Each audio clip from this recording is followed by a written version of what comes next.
There's little green frogs and there's little grey frogs. And there's some with little white stripes. They're endangered. Yeah, yeah. See if you can fly on them. They're quite safe.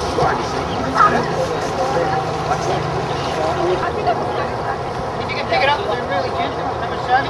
We're not catching any of them. We're just putting them back. We're only having a look. Is everybody watching? See this tree? You don't know what it is. It's a willow tree. Okay, do you know that every farmer in Australia and every environmentalist that takes these trees, they're cutting them out. They consider this to be the worst weed in the country. Guess what? I love it. What do you think it's doing in the river here? It built the first weed. They're looking at the willow going, hey, it's blocking our river, it's causing a problem, we better get rid of them. But in fact, the river is trying to block the river, so the water will fill up and fix the ground table. So this is a repair tree, and it specialises in fixing degraded rivers. There is no Australian tree that does it, so we need this guy, and we need to let it take over our rivers, because as soon as it fixes the rivers, it changes the water hydrology. This guy doesn't like it anymore, he dies, and up comes the Australian casuarina and takes the place. And we need to really convince them that, mate, these weeds are trying to do a job. It's us who is destroying the environment, and the weeds keep coming to try and fix it. If we keep blaming the weeds and pulling them out, we'll never change our behaviour, and that's one of the problems. Okay? I've got more water than you can imagine right here, because that water isn't just in the pond, that water extends to the top of my hill.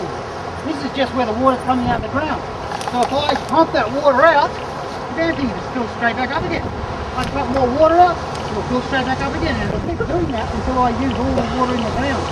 So what I've got here is a massive storage area, as big as a dam, because I've stored the water under the ground. If the water's under the ground, can the sun evaporate it? So I've now got a protected source of water under the ground, and where it surfaces is where we pump in there in it. So now the farmer can use this for irrigation, the sender can use it for any water they need. Basically this water would serve everything from, you know, irrigating all of our footy ovals, maybe for businesses to use, for industry to use.